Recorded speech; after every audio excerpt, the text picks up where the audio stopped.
Come to my channel, Seven Restored Through It. I want you to know I love you. Okay, like, comment, and subscribe. Okay, my growing up, my grandfather was my strength.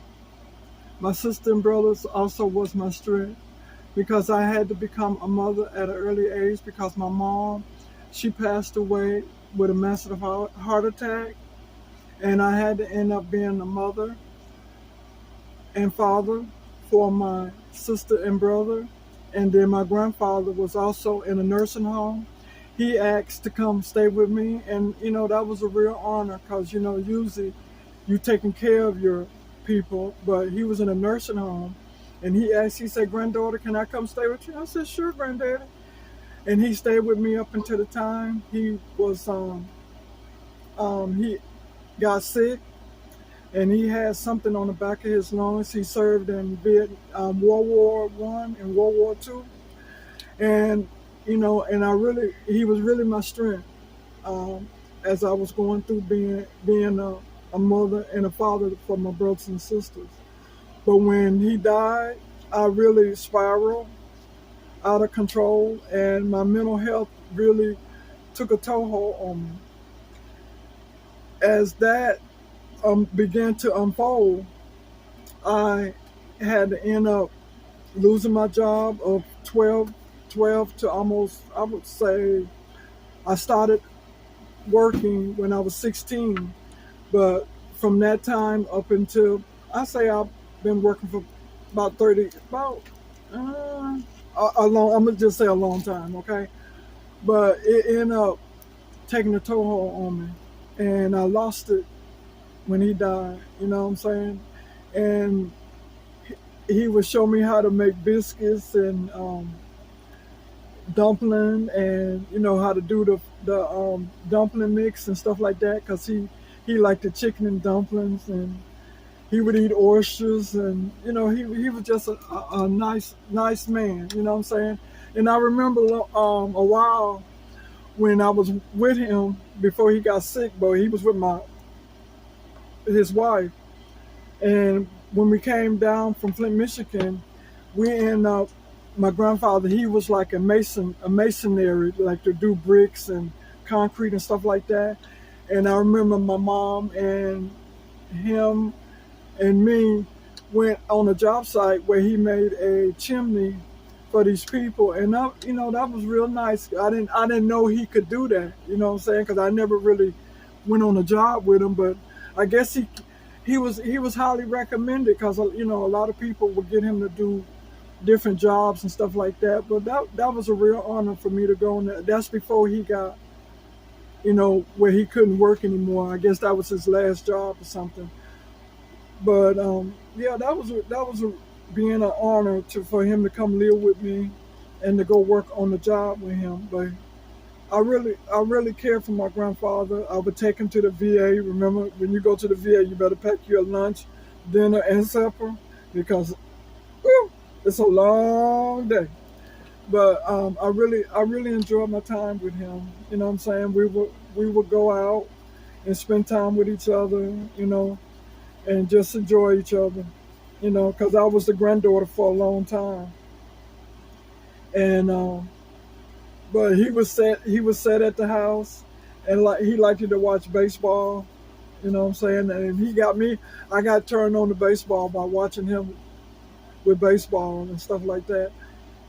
He would like to watch baseball games, and then when I had my older son by my husband's that's not by my husband now, it really took a toehold on me, and I really lost it, and doing drugs, being on drugs, spiraling from all the abuse I saw my mama go through. It really affected me in my mind and then in my heart because I didn't know how to really treat people because of what I saw my dad take my mama through. And I thought that's the way you should treat people, but that's not the way you should treat people because you want somebody to treat you good and you don't have problems, but you don't have to be abusive and toxic about it. talk to people the way you want people to talk to you, treat people the way you want them to treat you. And and if they're not treating you doing the way they're supposed to, tell them, hey, I don't appreciate that. That's not the way you should do things. That's not the way you should talk to me. That's not the way you're disrespecting me. You know what I'm saying? And tell people the way you want them to treat you. You know what I'm saying? You don't have to put up with that. You know what I'm saying? And you don't have to be bothered with that. Walk away. If it costs you, walk away. Don't let nothing cost you where you can't walk away. Okay? It ain't gotta be abusive. It ain't gotta be toxic. Find somewhere to go. Find some if you ain't got nobody, call something, find some resources where you can go. Okay? Because it's not helping your mental health at all. Because your health up here is very important to you, not to them, to you. Because if it's not right up here, you're gonna go off on somebody, and it's not gonna be right. And people are dealing with it, but they're not talking about it and getting it out where you can heal. You got to get it out and heal. Because the more you put on top of that, it's just piling up, and all of a sudden you're gonna break. You know what I'm saying? And I don't want that for you. I don't want that for you. Because life is too short. You need to enjoy your life, get it out, whatever's inside of you, get it out, talk about it, and resolve the issues that's going on from childhood trauma to abusive relationship to toxicity. I'm saying the best I can say, but get it out of you. You know what I'm saying? You're gonna have some pitfalls in life, but brush your knees off, brush your face off, wipe your hands, get up, and go again. Go again. You know what I'm saying? It's up to you to do better. Ain't nobody gonna do it for you. You gotta do it for yourself. Just like me. I've been through a lot in life. You know what I'm saying? I lost it all. I got so tired by me being on drugs and stuff like that after my grandfather died. And I just lost it. I lost it. I even wanted to my husband. We wasn't husband and wife then, but he was my boyfriend. And I got so tired of doing drugs and the lifestyle I was living. I went to rehab about 3 or 4 times. I gave my children up to the state, which now I have my children back, and I asked them to forgive me for what I've done. But the Lord and different people have helped me to overcome that. And ask my children or anybody, ask them to forgive you. You're not asking them to forgive you, but you forgiving them to help you overcome your obstacles in your life and to overcome what's going on. Okay? You forgiving them to heal yourself, and to overcome life. Okay? And it's to relieve the trash that's in your system. I'm gonna call it trash. Okay? And it's to get it out. To get it out.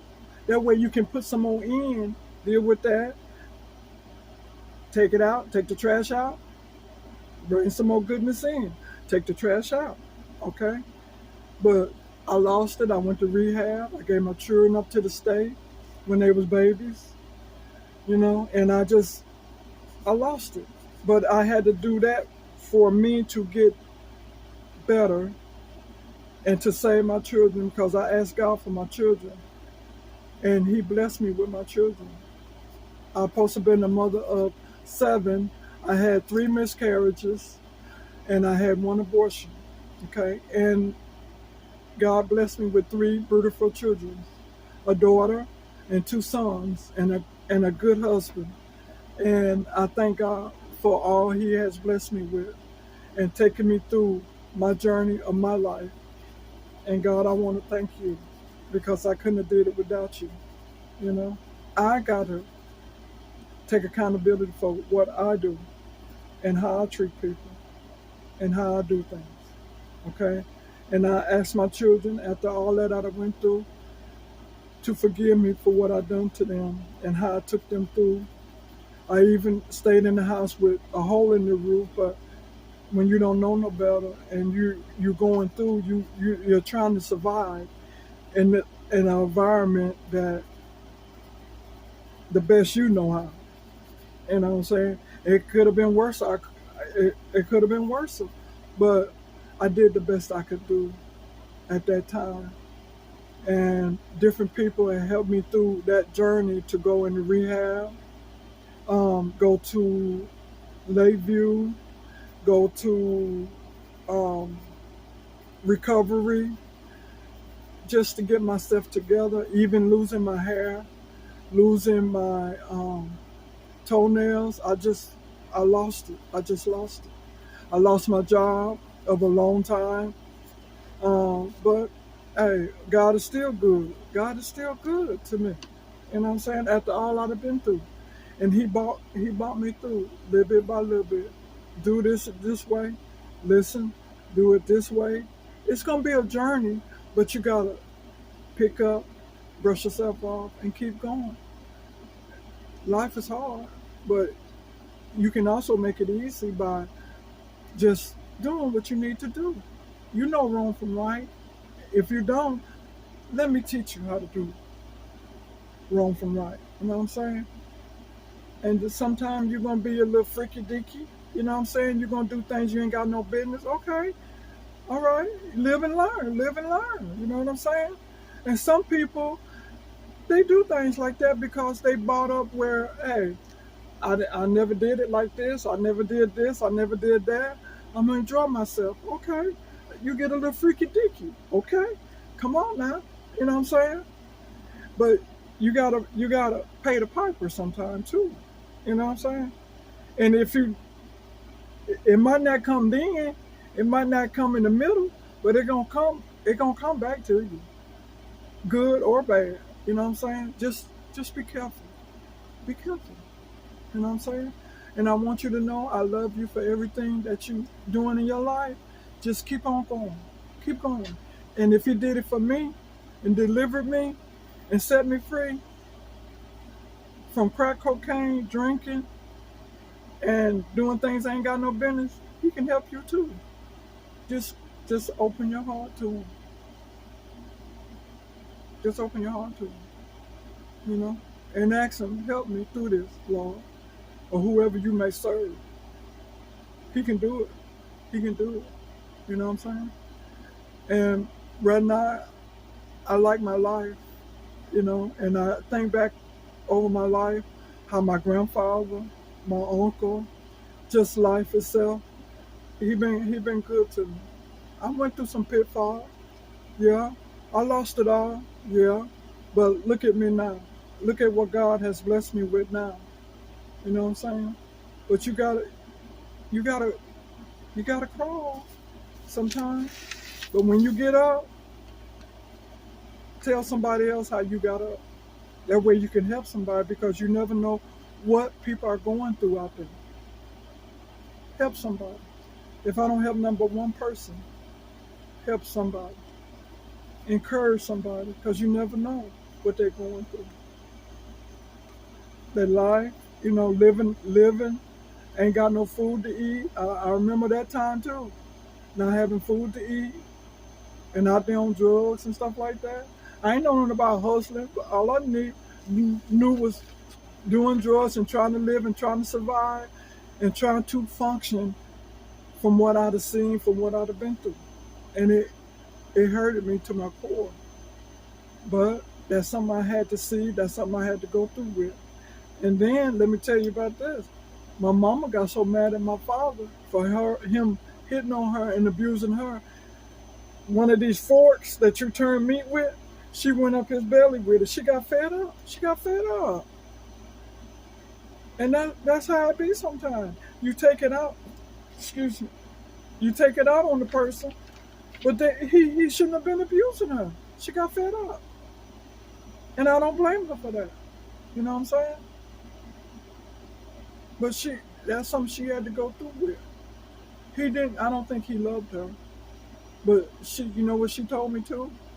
She told me she didn't really love my husband. my take that back. She didn't really love my father. She had to grow to love him, and I can understand that. You know what I'm saying? But that's the way life is sometimes. You know, love yourself first before love yourself. Take care of yourself and your mental health. And I want you to know I love you, and you take care. Okay? Thank you.